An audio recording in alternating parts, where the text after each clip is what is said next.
When I was still young, I thought that it's just something that I have to endure. This is what you're supposed to do. You're supposed to be obedient, listen to your parents. I remember sometimes like when I do come close to her, she would just like randomly slap me out of nowhere. It's very hard to grapple with, the person that's supposed to love you is also the one that is hurting you. There was one time my mom actually brought out a parang and she was like waving it around my sister's neck. The abuser may not see that he or she is doing anything wrong.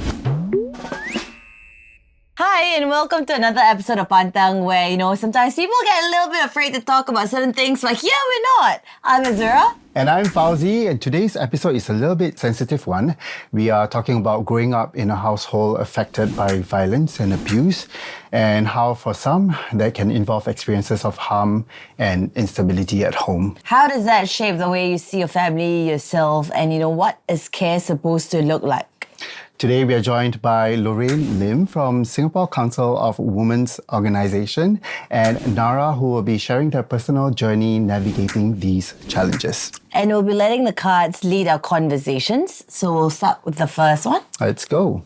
And our question one would be, how would you describe your relationship with your family? So maybe I'd like to start with Nara, to share with us some of your experiences, growing up. So my relationship with my family has always been very weird because like my mom is the narcissistic type and my dad is the absent type. And my sister, she's like my only sibling and she's my eldest.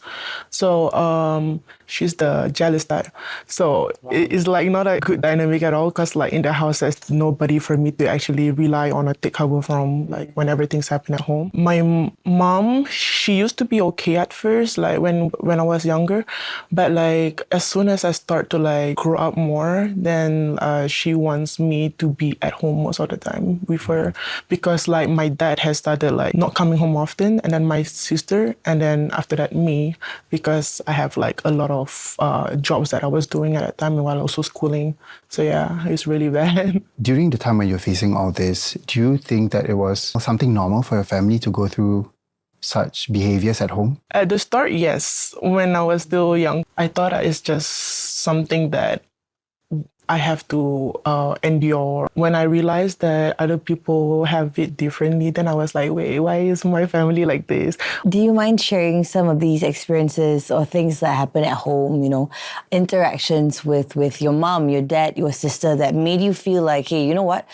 This is not something I should be putting up with? My mom, she was the type to be very passive-aggressive. If, let's say, we do something wrong, like maybe we forgot to wash the plate or something, and she will go to the kitchen and slam everything instead of like communicating to us, Another weird thing is that like, I remember sometimes like when I do come close to her, like just to talk or something, she would just like randomly slap me out of nowhere. It came to a point where sometimes I don't even want to salam her because like when I know that, she's not in a good mood or something and we salam her, she'll just end up like knocking your forehead. One of the turning point for me was during COVID lockdown. Something happened between me and my niece. She was like really, really small at the time, I think maybe 2 or 3, but she took her scooter and she hit it against my shin injury. So by reflex, I accidentally kicked the scooter. My niece didn't fall down, but she was the dramatic type. So, kids like sometimes they like to seek attention, So it really did not hit her at all. So my sister and my mom saw that and thought that I abused her, but my mom didn't see anything. So instead of my mom trying to ask what's the bigger picture, she chose to side with my sister. Because of that, they kind of like don't want to talk to me. Like throughout the whole lockdown, my mom didn't allow me to eat anything at home. So anything that I get to eat was like through the money that I got from the government. So I bought things like Maggi, sardines, and all that. So all those dry, instant processed food. It came to a point where I actually frustrated towards her, and asked her, why did she even give birth to me if you're just gonna treat me like this, right? And then she was like, oh yeah, I'm a bad mother, right? I'm a bad mother. I should have never given birth to you, things like that. Yeah, that's one of the biggest turning point for me. Lorraine, I do have some questions for you. From your experience, why do some people struggle to recognize abuse in their own families? Because with our family, you always assume that, hey, this is a safe space. This is a place where I want to call home. And this is especially when care and harm exists side by side. So it feels a bit strange, especially for children who are still, developing their mental health and their growth at home. I mean, as you rightly put, right? A family is where you're supposed to be safe. So it's very hard to grapple with, the person that's supposed to love you is also the one that is hurting you. So sometimes to cope with that, you try to minimize the incidents, or blame yourself. There's also, like you say, children have a survival need, right? They literally depend on their parents or their caregivers to put food on their table, to feed them. And so they have that attachment and survival need. It's very difficult for them to imagine that, the person who is caring for me is also hurting me. In this part of the world where there's a lot of talk and importance placed on filial piety, you hear it from a young age. And it sort of boxes you in a space where this is the right thing to do and this is what you're supposed to do. You're supposed to be obedient, listen to your parents. However, I feel like this doesn't apply all the time. Unfortunately, I think every child deserves a parent, but not every parent deserves a child. I would imagine, Nara, it would have been very hard for you, especially if you explained to people, why you decided to make certain decisions for yourself, when you finally decide that, I'm not going to listen to you. Because it's very easy for people to think, you're not being a obedient child, or why are you not listening to your parents? In cases like this, right, it makes me almost, frustrated, because if anyone else, for example, on the outside treated you that way, you would have cut them out a long time ago. But we put up with a lot just because it comes from someone we call family. So Nara, what were certain, rules or certain things that were happening in the house that you grew up with that was supposedly taught to you as normal? Like, this is just how our family works. My mom's the type that she's very dominant and she's the one who is like the boss of the house. So anything that she says or do, we cannot question it. There was a time that I was in a relationship with this guy in secondary school and my mom used my phone to text that guy impersonating me, saying that, we should break up. That became like one of the things that I had to suffer throughout my secondary school life because people were like bullying me for it. So from Nara's experience, there's a lot of emotional and psychological control. What are some forms of abuse that don't look obvious, Lorraine? Family violence happens when the abuser wants to assert power and control over the person. Like Nara, like you shared, your mom is very dominant and she wants to take control of not only your life, but the whole family as well. So yes, there are many forms of abuse. So it's not just physical, right? There's emotional and psychological. There's also social, where the abuser isolates, from getting help. So emotional and psychological, there are many ways. In fact, what Nara shared, the threats, the coercion, the intimidation, the belittling. What's the irony? Yeah. That is always the survivors or the victims who need to go for therapy instead of the perpetrator. Yeah. The ones who have to put in the work. Yeah. The abuser often will refuse any help, any counseling support, because the abuser may not see that he or she is doing anything wrong. In cases like this, right, sometimes the things that they say, the things that they do, it's quite easy for them to pass it off as, it's disciplinary. Or, at the end of the day, I'm your parent, I'm your family. This was just in passing. I didn't mean what I said. It's very easy for them to pass a lot of things off as that. Yeah. Yes. You are smiling. Is this something you've heard? Yeah. You can't speak up against someone who refuses to believe that they're causing harm on you. So in a case like this, how does the victim get help? First, they need to have the awareness, and understandably, it takes some time to even be aware that actually you are being abused. Yeah. So recognizing that and then connecting with somebody that can help, because there is help available. It could be a neighbor, it could be your classmate, an adult that you trust, an aunt and uncle, etc. There are professionals as well that, maybe see a school counselor. There are resources out there. You could move out, stay with a friend. Of course, Also make sure that the friend's place is safe and seek help at the family service centers. Yeah, because in Singapore, there are family service centers located in like the different areas in Singapore. So there are social workers there and counselors there that can also help keep you safe. I would like to push it a little bit further because with things like psychological and emotional, you don't have much to show for it. And when you do seek out for help, sometimes they do need to assess your situation. I would imagine that someone seeking for help might have to justify the sort of psychological and emotional abuse that they're facing because it may not sound like a lot. And most of the time, I believe, it's little things that add up.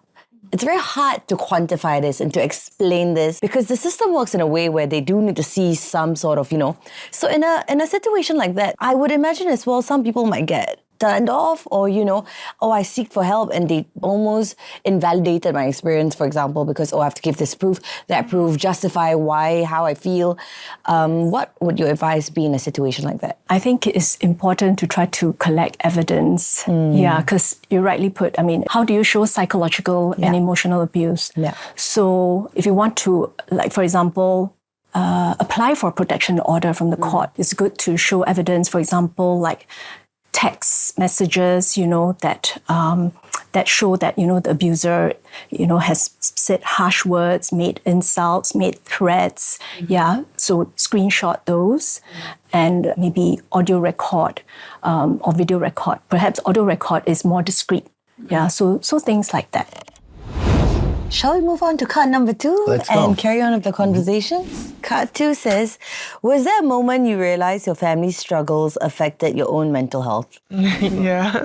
Okay, actually before that, Nara, can I just ask, what is the situation or your relationship dynamic with your family now? Me and my mom were not talking at all. So after she kicked me out, I instantly blocked her on WhatsApp.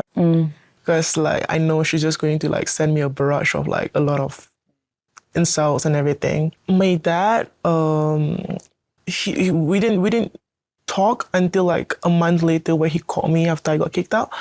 But he was only calling me just to ask for money, not to ask how I am. Until now, it's still the same, but I recently just found out that my dad also got kicked out of the house. And then with my sister, we're kind of just keeping it cordial right now.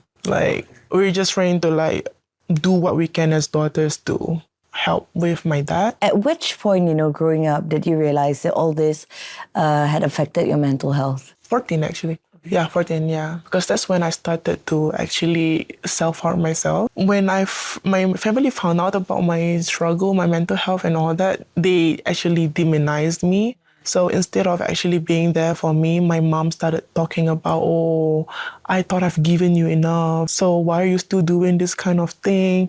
Do you not appreciate that I gave birth to you and all? But that's not what I want to hear, What I want to hear is somebody that actually listens to me and understand why I'm doing what I'm doing. And my mom, she has really bad anger issue to the point that especially between her and my sister, they are very physically abusive. When I say abusive, I'm talking about, the bamboo stick that we used to hang clothes. Oh, yes, yes. Yeah. The gala. Or even a thick feather duster to beat my sister to the point that the jolok gala would actually break into two.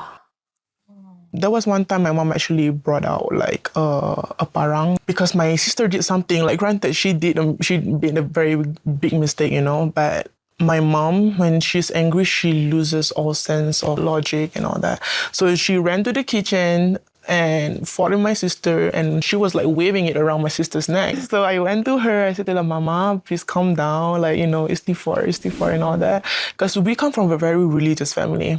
She wouldn't want to let go of the knife, so I took it, right? But the only way for me to take it from her is to actually hold the blade itself. So I hold the blade. I'm like, Mama, if you move around too much, it's going to cut me. And she was like, I don't care. I can die, you can die, everybody can die. I'm like, that's not what I don't want. So I actually had to push her away. I felt bad. She fell onto the sofa, and then she ran to the kitchen again to take another knife. And then I ran to her in the kitchen. I calmed her down like, Mama, it's okay, it's okay. I have to be the mediator between my sister and my mom, and also between my mom and my dad. It almost sounds like you have to also parent Parent your them. parent. Yeah. My question would be for Lorraine. There has to be a point of time where intervention has to come in, especially when it comes to something that is very life-threatening, I must say. Is this to a point where we need to call the police or find a professional? Yes, indeed. In fact, Nara, did you call the police that day? No. Yeah, because like I didn't really know what to do. I just Quite young, right? Quite young, and because like I didn't want my mom to go to jail too. Like I was just stuck in between. I really did not know what to do. Yeah, you were still protective of her. Yeah. Yeah. Would you call the police now that you're more aware, if something like that happens again? Oh, would yes. you not so you would not hesitate? Yeah, I would actually. Lorraine, people say a lot of crazy things when they're angry, right? The person who's angry or the person who said it often don't remember, but the person receiving it, especially as a child, will remember for a very, very long time. What are certain things that parents say that they think is normal or they think is completely fine to say, which is actually very detrimental to a child? Could be many things, and many of them actually shared by Nara as well. So just like belittling them, just saying you're useless, or why did I give birth to you? Passive aggressive as well, like, they don't even need to say anything. The non-verbals are also very powerful. Like the mother just slammed the dishes into the sink, right? To show her displeasure, the tone of voice, the volume. So not only just the content of the words. Very heavy stuff. Yes. And I think we still have some more to talk about. So let's move on to card 3. And card 3 says, if you could go back, what would you have wanted to change or help with for yourself or your family? Honestly, I wouldn't want to change anything because I think I've exhausted all my options last time. Trying to help my family, make them come to a realization and all that. I feel like my first betrayal in life growing up was my family. You know what? I love how honest you are, Yeah. because it's not up to the children's owners to take care of the family. Adults should be doing that. And you have your own life to take care of. Yeah, because like I think I also reached out to relatives before. They all just like hide behind, like, oh, it's your mom. The usuals. Yeah, it's like you have to be respectful of her. Pisses me off, no? Because my mom loves to like go around telling people all the bad stuffs about us. Like, so even if like somebody compliments me, like saying like I'm pretty or something, she will be like, oh, what's so pretty about her? Ugly cause look like you lah. My mother what? Exactly. From you what? Trying to like change anything was very impossible. I did ask her to go get help mentally. She was like, no, there's nothing wrong with me. There's nothing wrong with me.